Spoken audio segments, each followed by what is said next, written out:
알아요? 네, 짧게 할게요. 22장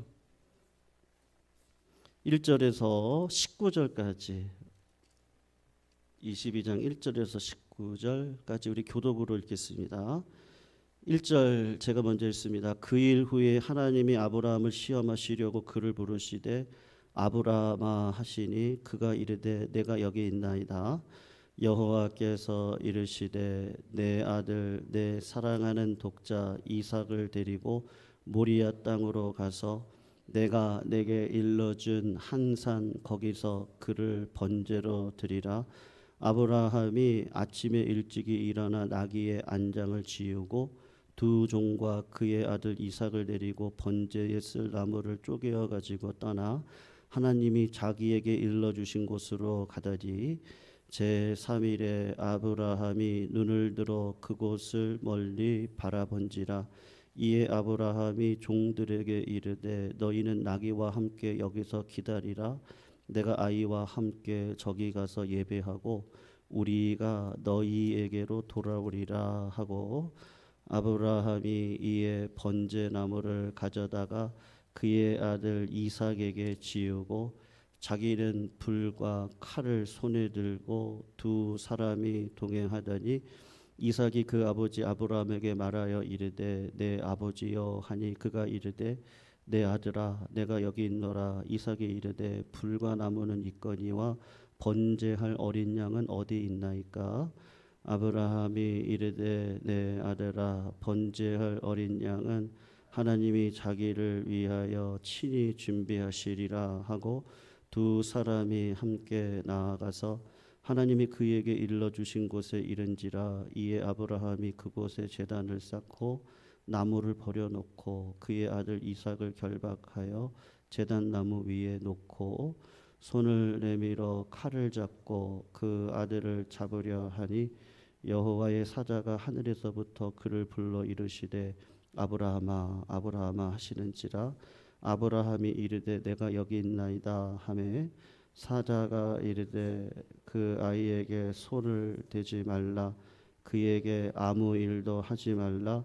네가 내 아들 네 독자까지도 내게 아끼지 아니하였으니 네가 하나님을 경외하는 줄을 아노라. 아브라함이 눈을 들어 살펴본즉 한 순양이 뒤에 있는데 뿔이 수풀에 걸려 있는지라. 아브라함이 가서 그 순양을 가져다가 아이를 대신하여 번제를 드렸더라. 아브라함이 그 땅 이름을 여호와 이레라 하였으므로 오늘까지 사람들이 이르기를 여호와의 산에서 준비되리라 하더라. 여호와의 사자가 하늘에서부터 두 번째 아브라함을 불러 이르시되 여호와께서 이르시기를 내가 나를 가리켜 맹세하노니 네가 이같이 행하여 네 아들 네 독자도 아끼지 아니하였은즉 내가 내게 큰 복을 주고 네 씨가 크게 번성하여 하늘의 별과 같고 바닷가의 모래와 같게 하리니 네 씨가 그 대적의 성문을 차지하리라. 또 내 씨로 말미암아 천하 만민이 복을 받으리니 이는 네가 나의 말을 준행하였음이니라 하셨다 하니라. 우리 19절 같이 읽습니다. 이에 아브라함이 그의 종들에게로 돌아가서 함께 떠나 부엘세바에 이르러 거기 거주하였더라. 아멘. 성도님들 왕사람이 뭔지 아세요? 예, 왕사람. 우리 장항준 감독님이 천만의 영화를 이제 이렇게 하셨는데 왕과 함께 사는 남자 맞나요? 이거를 왕사람이라고 하는데 이분이 그 딸하고 한 얘기가 있습니다. 지금 굉장히 1,000만을 넘었으니까 얼마나 많은 돈을 벌었겠어요. 그리고 그의 아내가 굉장한 유명한 작가잖아요. 그러니까 돈을 굉장히 많이 벌었거든요.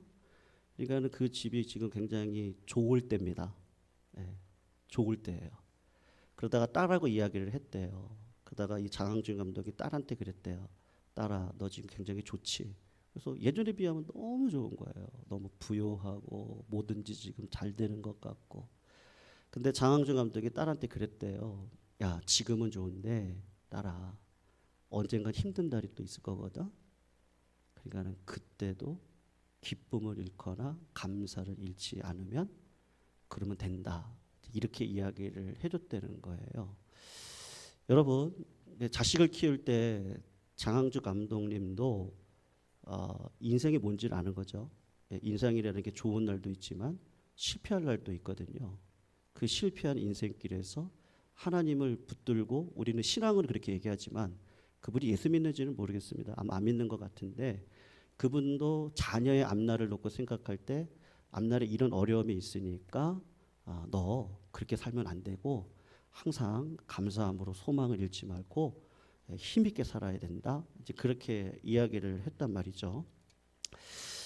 케빈 콜리지 고등학교를 다니는 딸아이가 있었는데 그 엄마 이름이 발렌시아입니다. 발렌시아인데 그 엄마가 교육감한테 고소를 했습니다. 그래서 왜 고소를 했냐면 이 아이가 성적이 D인데 선생님이 A를 줬다는 거예요. 그래서 고소를 한 거예요. 그래서 이유를 딱 들어보니까 뭐라고 얘기하냐면 자기 아이를 평가하는데 바르게 평가할 수 있는 기회를 학교가 빼앗아 갔다는 거예요. 그러니까는 이분도 장항준 감독하고 똑같은 마음이겠죠. 우리 아이가 그냥 억지로 칭찬받고 억지로 좋은 점수 받아가지고 그냥 그런 아이로 자라가게 하는 것이 아니라 현실을 직시하면 좋겠다. 왜 D의 성적을 가지고 있는 이 아이에게 A의 성적을 주느냐, 객관적으로 평가하지 못하는 건데 그러면 아이가 힘들 때 나중에 어떻게 살아가겠습니까? 그래가지고 교육감한테 고소를 한 거예요. 여러분, 세상의 부모도 자식이 어떻게 살아야 될지에 대해서 고심하고 그 자녀를 어떻게 키워야 될지에 대해서도 굉장히 많은 노력과 굉장히 많은 아이들에게 가르치고 하는 일들을 하고 있습니다. 그런데 성도님들, 한번 생각을 해보십시오. 그렇게 아이들을 키운다면 여러분, 그러면 그 우리 아이들이 100% 부모가 원하는 믿음과 성공의 자리에 설 수 있을까요? 어떻게 생각하세요? 네? 네. 제 도로시 놀테라고 하는 사람이 아이들은 세상 생활 속에서 배운다라고 하는 책이 있거든요. 이 책이 굉장히 유명한 책입니다. 그래서 저 일본 황실에서도 이 책을 아이들을 가리키는 데 쓰는 가이드하는 책이거든요. 이 책에서 이런 이야기를 합니다. 7가지 부정적인 아이들에게 이런 입력을 하면 이 아이들은 그렇게밖에 될 수 없다는 것을 얘기했거든요. 야단을 맞으며 자란 아이들은 비난하는 것을 배운다는 거예요. 적대적인 분위기에서 자란 아이들은 싸우는 것을 배운대요. 두려움 속에서 자란 아이들은 불안감을 배우고, 어릴 때부터 너무 동정을 받고 자란 아이들은 자기 연민이 강하다는 겁니다. 그리고 놀림을 받으며 자란 아이는 수치심을 배우고, 질투 속에서 자란 아이들은 이 시기심을 배우고, 수치심을 느끼며 자란 아이들은 죄책감을 배운다고 그렇게 이야기를 하거든요. 그리고 12가지 긍정적인 이야기를 하는데, 격려를 받으며 자란 아이들은 자신감이 있다고 그래요. 관용 속에 자란 아이들은 인내심을 배운다고 그러고, 칭찬 속에 자란 아이들은 남을 인정할 줄 안다고 그럽니다. 그리고 정직함 속에서 자란 아이들이 진실함이 있고, 친절과 배려 속에 자란 아이들은 남을 존중한다고 그렇게 여러 가지 이야기를 얘기를 했거든요. 근데 성도님들 한번 생각해 보십시오. 그렇다면 요셉은 뭐죠? 예. 요셉은 굉장히 부모님의 사랑을 독차지했죠. 예, 그러면은 질투심이 없어야 되잖아요. 그런데 오히려 질투심이 강합니다. 그래서 형들의 그 나쁜 점들을 부모에게 고자질을 했던 사람이지 않습니까? 네. 여러분, 다니엘은 어떻습니까? 다니엘은 15살의 나이에 부모님하고 헤어졌습니다. 그리고 그 나이에 그 바벨론이라고 하는 곳에 가서 혼자 어떻게 보면 자취하면서 살아야 되는 그런 어려운 가운데 있었습니다. 성도님들, 다윗은 어떤지 아십니까? 다윗은 어릴 적부터, 제가 기회가 되면 다윗에 대해서 한번 말씀을 드리고 싶은데, 많은 성경학자들이 하는 얘기가 뭐냐면 다윗의 다윗은 서자라고 이야기를 하는데 어느 정도 맞는 것 같아요? 서자 출신입니다. 다윗은요. 배다른 엄마에서 태어난 아이인데 그 아이가 막내예요.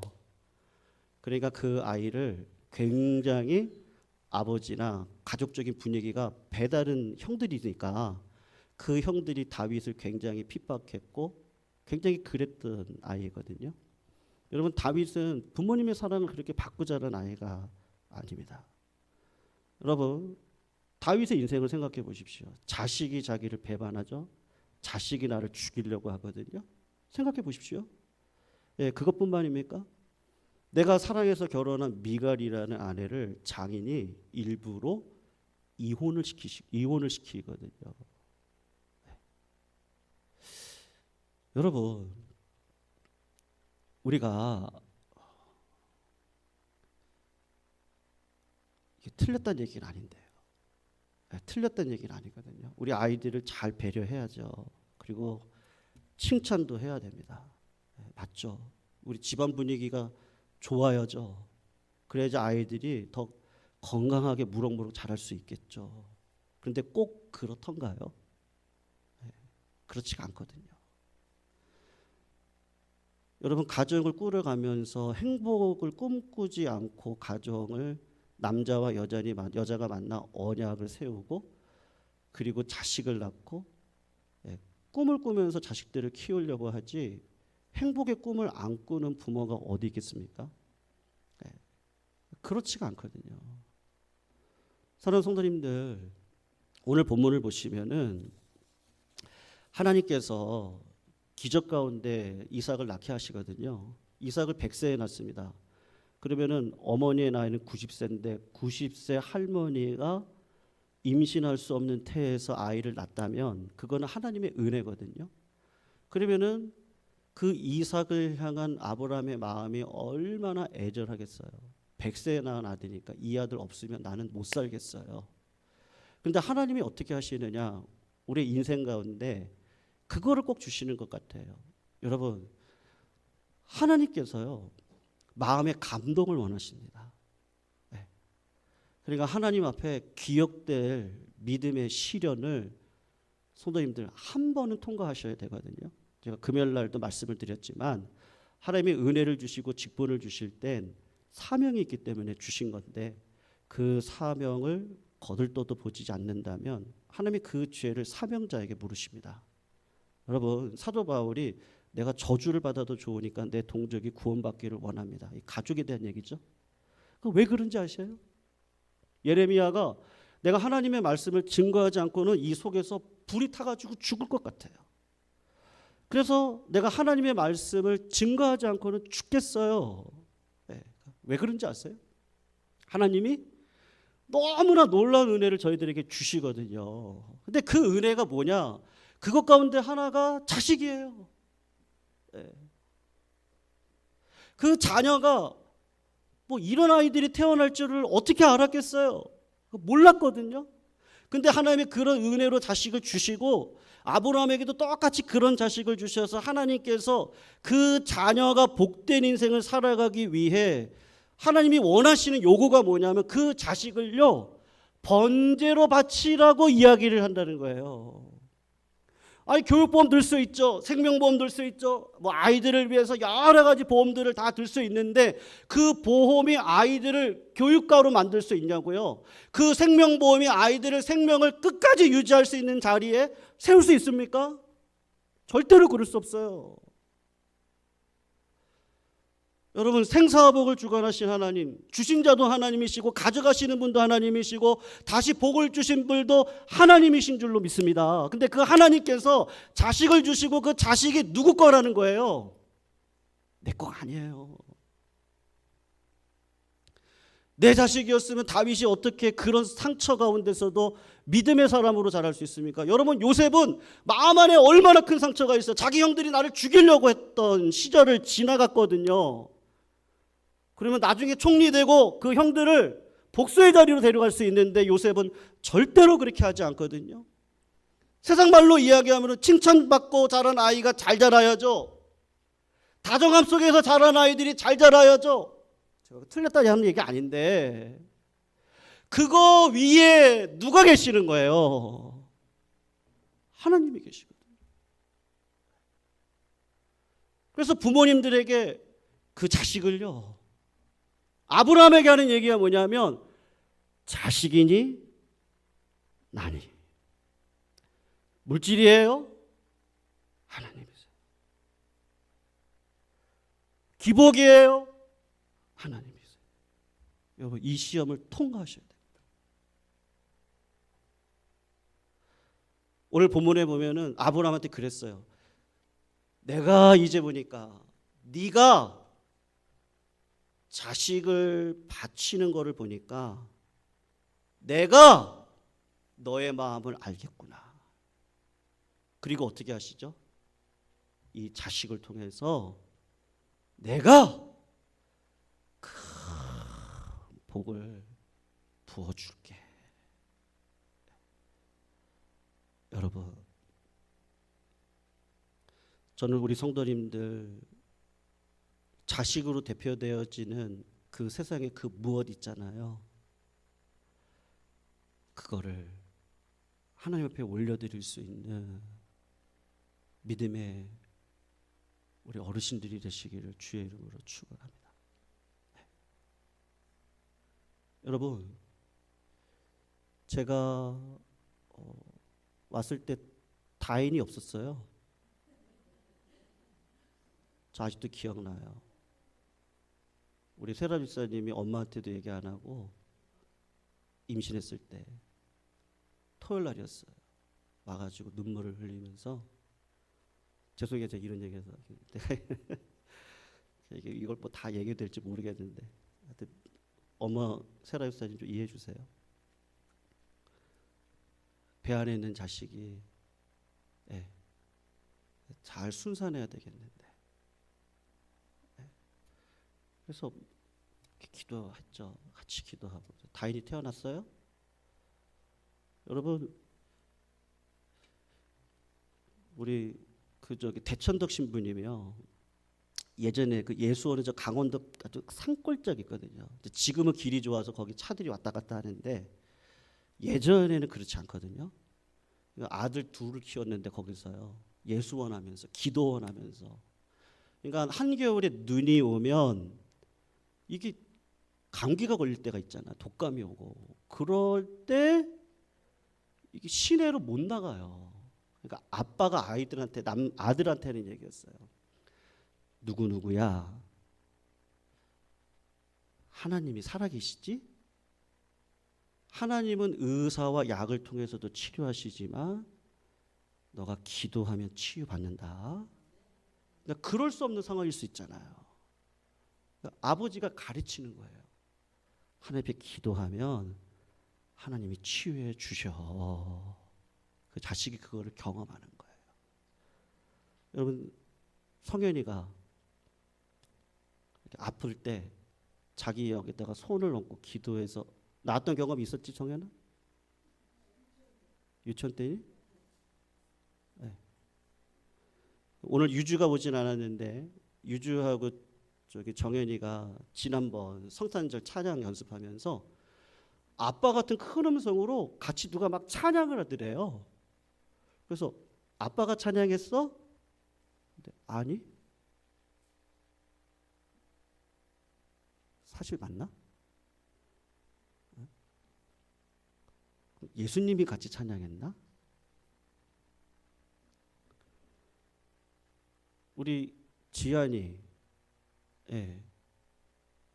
엄마가 노트를 하나 갖다 줬는데 자기가 감사 노트를, 감사 기도 제목을 거기다 노트를 쓰더래요. 기도 제목 노트를 쓰더래요. 저 초등학교 1학년 아이가 학교에서 이런 거 힘든데 하나님 이거 도와주세요. 엄마라 제가 들은 얘기는 지안이하고 다인이가 주기도문을요 한번 해볼까? 너무 잘해요. 근데 자기 전에 엄마랑 꼭 주기도문을 둘이 하고 자요. 네. 아주 감사한 거예요. 아, 하나님이 키워가시는구나. 씨앗이잖아요. 앞으로 어떻게 될지 몰라요. 어떤 과목으로 성장할지 몰라요.